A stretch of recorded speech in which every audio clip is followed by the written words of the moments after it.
मैं Om Prakash AIIMS classes में आपका स्वागत है।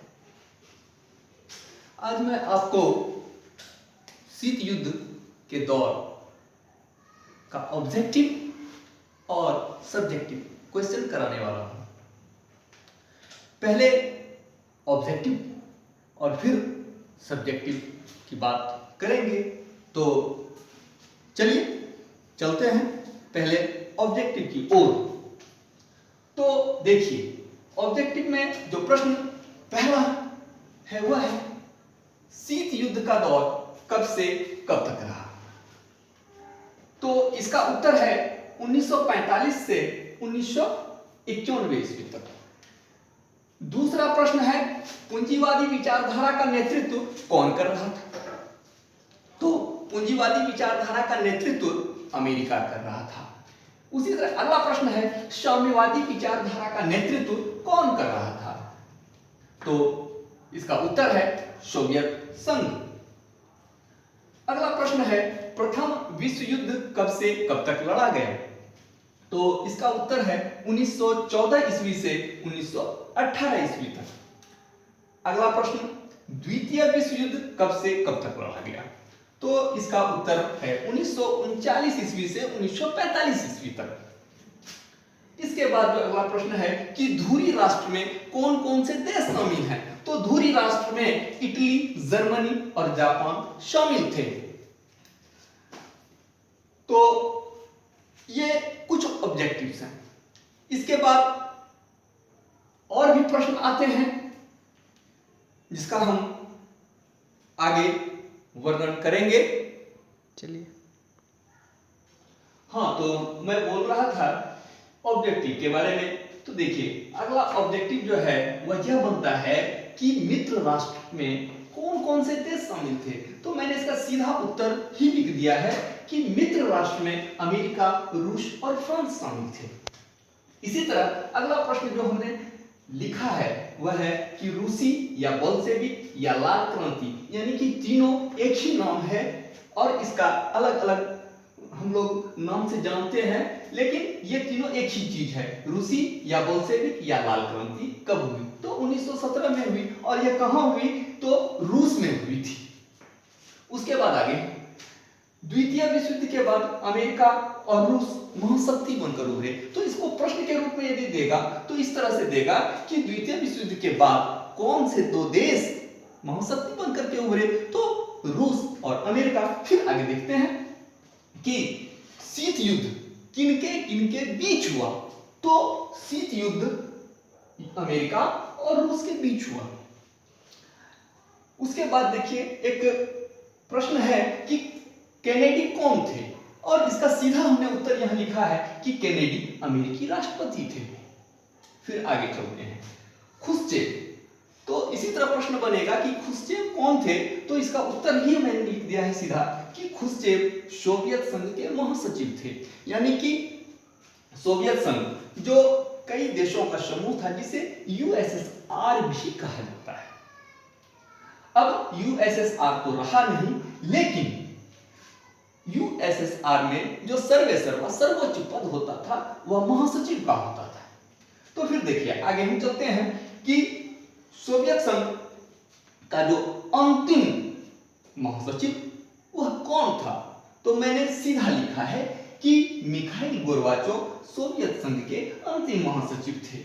यानी कि मिखाइल गोर्बाचोव के बाद सोवियत संघ नहीं रहा। और इसके बाद फिर हम देखते हैं कि शीत युद्ध के दौरान जो है ये सारी बातें घटित होती हैं। बोलिए। हाँ, तो ये आप जो देख रहे हैं ऑब्जेक्टिव जो वन लाइनर के रूप में है, इसको आप नोट कर सकते हैं।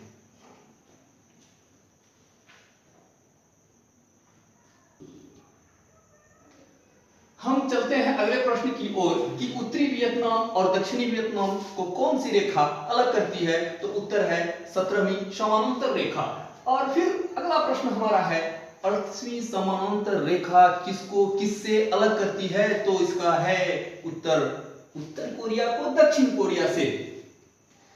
शीत युद्ध के दौरान विश्व कितने खेमों में बटा? तो इसका उत्तर है 2 खेमों में बटा। एक अमेरिका का खेमा और दूसरा सोवियत संघ का खेमा। आगे हम चलते हैं और देखते हैं कि शीत युद्ध का सबसे चरम बिंदु क्या है। तो शीत युद्ध का सबसे चरम बिंदु है क्यूबा मिसाइल संकट। इसके बाद शीत युद्ध के दौरान जर्मनी 2 भागों में विभक्त हुआ, पूर्वी जर्मनी और पश्चिमी जर्मनी। इन दोनों जर्मनियों के बीच में बर्लिन में एक दीवार खड़ी की गई। तो प्रश्न उठता है कि बर्लिन की दीवार कब बनी और कब गिरी? तो बर्लिन की दीवार 1961 ईस्वी में बनी और 1989 ईस्वी में गिर गई। इसके बाद जो अगला प्रश्न है कि जर्मनी का एकीकरण कब हुआ?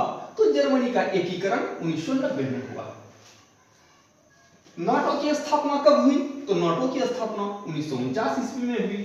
नाटो का पूर्ण रूप क्या है? तो नाटो का पूर्ण रूप है नॉर्थ अटलांटिक ट्रीटी ऑर्गेनाइजेशन, जिसको हम हिंदी में उत्तर अटलांटिक संधि संगठन के नाम से भी जानते हैं। और अगला प्रश्न है कि नाटो में कुल सदस्य देशों की संख्या कितनी है और इसका मुख्यालय कहाँ है? तो नाटो में कुल 12 सदस्य देश हैं और इसका मुख्यालय ब्रुसेल्स में है।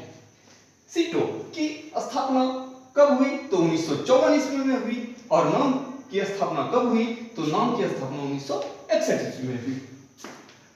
नाम का फुल फॉर्म क्या है, यानी कि पूर्ण रूप क्या है? तो इसका पूर्ण रूप है नॉन एलिगमेंट मूवमेंट, जिसको आप हिंदी में कह सकते हैं गुट निरपेक्ष आंदोलन।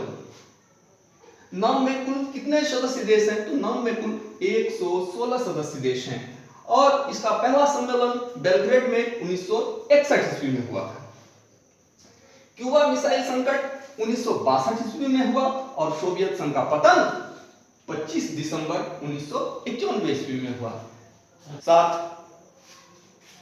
नाम से जुड़ा हुआ कुछ प्रश्न हम आपको बताने जा रहे हैं कि नाम जो एक गुट निरपेक्ष आंदोलन है, इसके अगवा या इसके कर्ता धर्ता के रूप में कर्नल नासिर, टीटो और जवाहरलाल नेहरू मुख्य रूप से हैं। इसके अलावा इसमें जो और भी व्यक्ति गुट निरपेक्ष आंदोलन से जुड़े हुए हैं वो हैं डॉक्टर सुकर्णो और doctor Bruno. Doctor Sukarno Indonesia के पहले राष्ट्रपति हैं, तो ब्रूनो घाना के पहले प्रधानमंत्री हैं।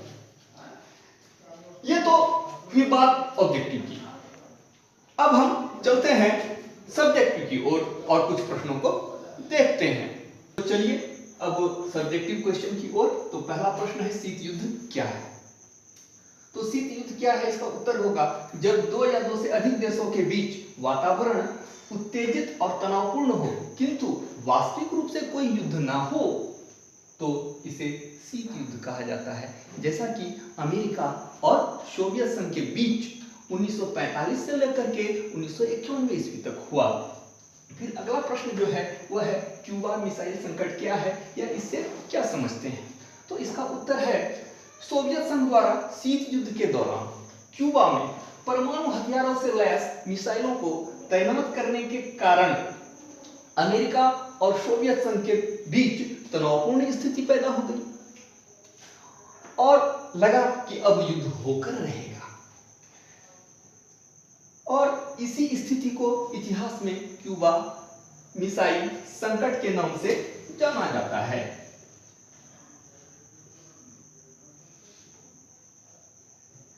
क्यूबा मिसाइल संकट के नाम से जाना जाता है।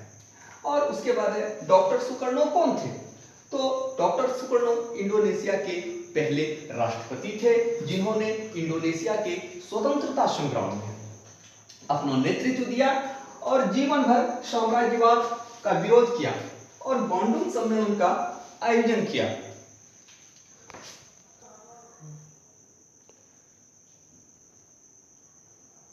इस प्रश्न को और इसके उत्तर को अपनी सुविधानुसार नोट कर लें तो बेहतर होगा, जो बाद में आपको काम आएगा।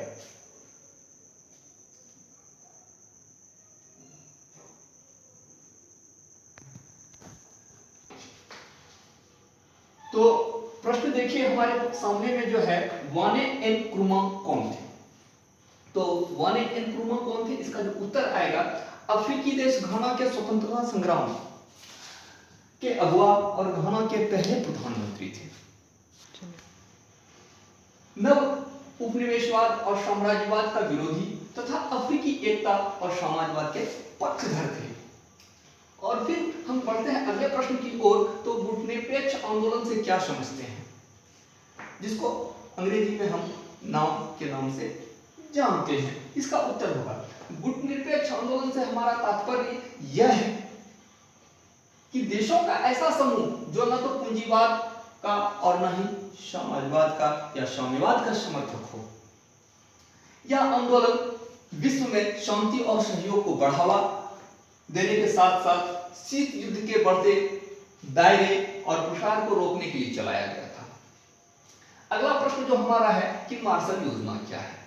तो मार्शल योजना जो है वह यह है कि द्वितीय विश्व युद्ध के बाद यूरोपीय देशों की तहस नहस और जर्जर अर्थव्यवस्था में सुधार लाने के लिए तथा समाजवादी विचारधारा के प्रसार को रोकने के लिए अमेरिकी सचिव मार्शल की नीति ही मार्शल योजना कहलाती है, जिसके तहत अमेरिका ने यूरोपीय देशों को आर्थिक मदद दी। तो दोस्तों, जो आपने पढ़ा और आपने सुना उसको अच्छे से तैयार कर लें और नोट कर लें, जिससे कि आपको भविष्य में ये काम आए और इसको बार बार लिखने का प्रयास करें।